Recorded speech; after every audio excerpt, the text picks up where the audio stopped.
আজ সন্ধেবেলা আমরা তিনজন, আমি, আমার বর আর আমাদের মেয়ে একসাথে বেরিয়েছিলাম টুকটাক কিছু বাজার করতে। আর আমার চপ্পল কেনার ছিল, সেগুলোই করতে গেছিলাম। তো প্রথমে চলে এসেছি, দেখো আমার বর এখানে এটিএম থেকে টাকা তুলে নিল, আর আমি আমার মেয়ে এখানে দাঁড়িয়ে আছি। তারপর দেখো এখন সোজা চলে যাচ্ছি সবজি বাজার আর সবজি নিতে,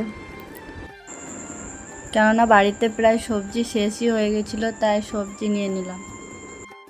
সবজি বাজারটা আমার বরই করে থাকে, কেননা আমার সময়ের অভাবে আসা হয় না। আজ একটু সময় পেয়েছি, আর আমার চপ্পলও কেনার ছিল, তাই বরের সাথে এসে সবজি বাজারটাও করে নিলাম। আর এদিকে আমার মেয়েকে দেখো, ও তো কোলে থাকছেই না, ও সব সময় বারবার এদিক ওদিক চলে যাচ্ছে, আর আমাকে ওর সাথেই ছুটে বেড়াতে হচ্ছিল। তারপর আবার চলে এসেছি চপ্পলের দোকান, চপ্পল নিতে। তারপর চপ্পল দেখে নিলাম যে কোনটা নেব, তো বেশি কিছু দেখলাম না, ওই দুটোই বের করেছিল, ওই দুটোই দেখলাম। নীলটা হচ্ছিল, সবুজটা দেখছি আমার ঠিকঠাক হচ্ছে না, তারপর ওই নীলটাই নিয়ে নিলাম। তারপর আবার একটু খিদেও পেয়েছিল, তাই একটা চিকেন প্যান্থাস খেয়ে নিলাম।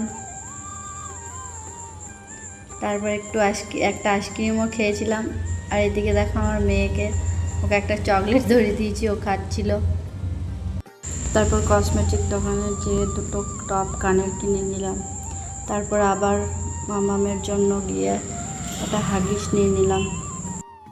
সব মিলিয়ে খুব সাধারণ একটা বেরোনো, কিন্তু একসাথে সময় কাটাতে ভালোই লাগছিল। তারপর আমরা বাড়ির দিকে রওনা দিলাম। ভিডিও ভালো লাগলে একটা লাইক করে দিও।